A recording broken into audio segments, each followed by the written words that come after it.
Hey, what's going on, y'all? So today we're going to be looking at some sublimation paper.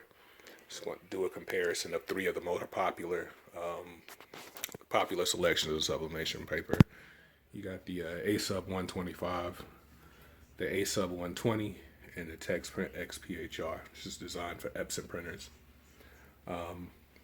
Did two different prints. The first set of prints was this black background with a rainbow handprint, and we did all of those on the Epson XP440 that I converted the other day. I paid $35 for this computer.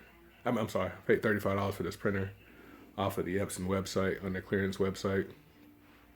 Really good printer. I can't say anything bad about it.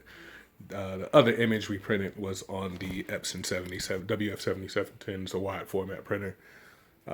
Super popular. I'm sure everybody's familiar with it. I'll also throw up my printer settings here so you guys take a look at it. And I use the same settings for all six prints. All right, so we'll get right into the first impressions. This is the A Sub 125. Of course, all of them have the writing on the back on the part that you're not supposed to print on. So this is the A Sub 125. It's got a really shiny sheen to it, I guess. But you don't see any roller marks on this one as well, and that's all due to this printer. This is printer. I can't say anything bad about it.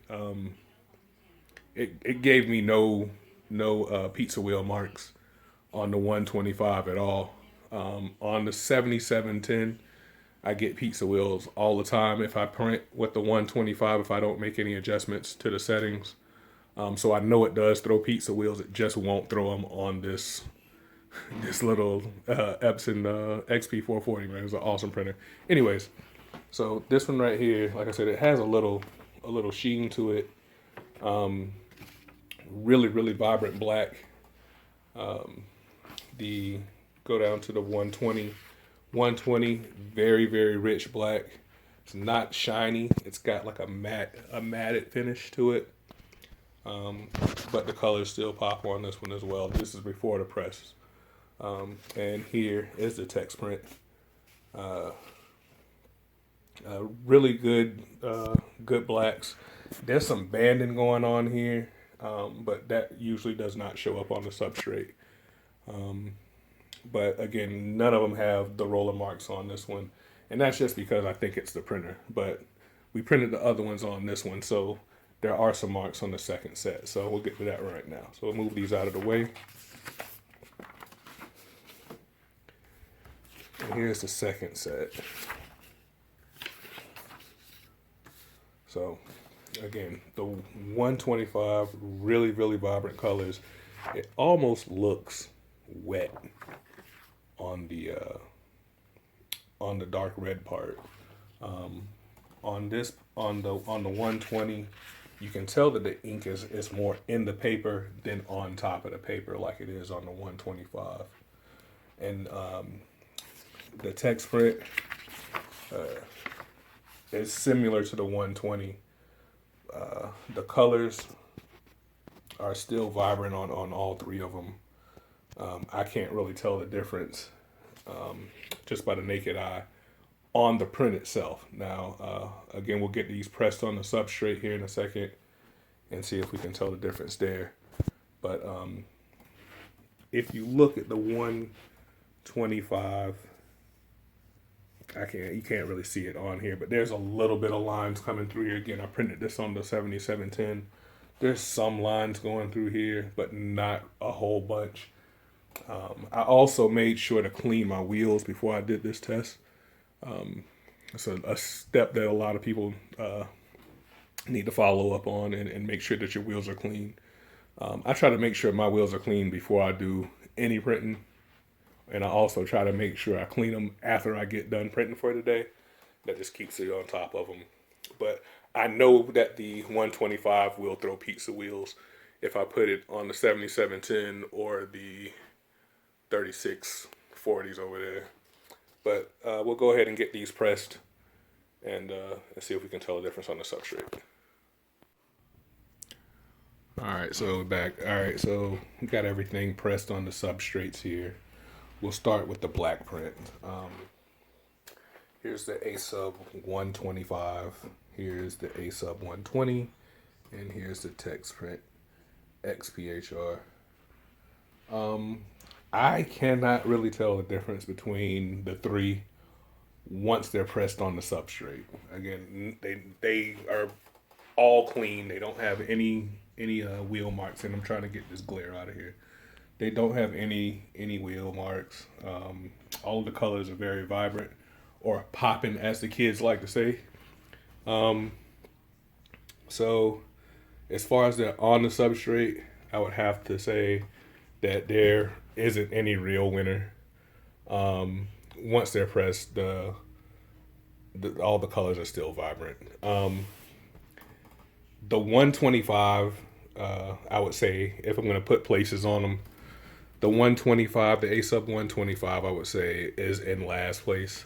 And that's just because I know that without setting changes, it's gonna leave those track wheel marks in my prints. And also, if you look here, there's this little white stuff here. If you let any kind of moisture, or if any ink from the moisture from the ink is left on the paper, you'll get that little white stuff on the substrate.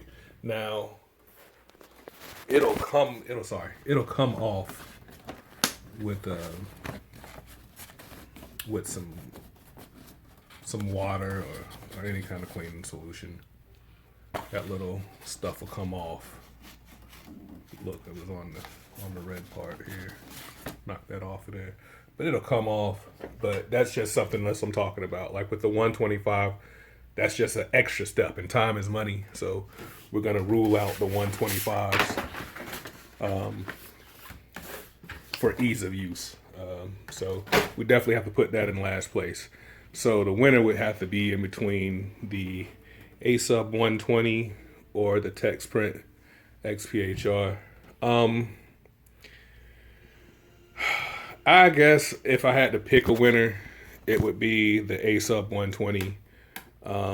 It is not as flimsy as the TexPrint XPHR, but they both transfer very, very well. If you look, the release is a really good release on both.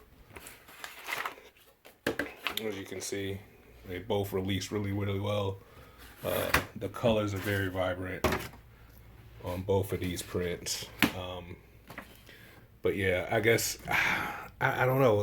This A sub 120 was definitely cheaper than the TexPrint, so that's a plus. But that's probably the only thing that's pushing it over. They both came in 3 days, and I get my A sub paper I get directly from Koala Paper, so I bought that from mainland China, and it got here in 3 days. Same with the TexPrint XPHR. I got that from a supplier here in the States, in Illinois, and it came in 3 days as well. So it's a real tight race. But again, I would give it to just the A sub because it came in a few bucks cheaper than the TexPrint. But I don't know, man. It's up to y'all. I think the best thing to do would be to conduct your own tests. Again, I only press on aluminum. I don't press on any type of soft substrates, no shirts or any kind of fabric. So that might be a factor as well. But for me, I think that I'm gonna rock with the A sub 120. Sucks because I got a whole bunch of this TexPrint left, but I'm still gonna use it. But going forward, after I run out all of the rest of that, I think I'm gonna crown the A sub 120 the winner. And yeah, so thanks for watching. Peace.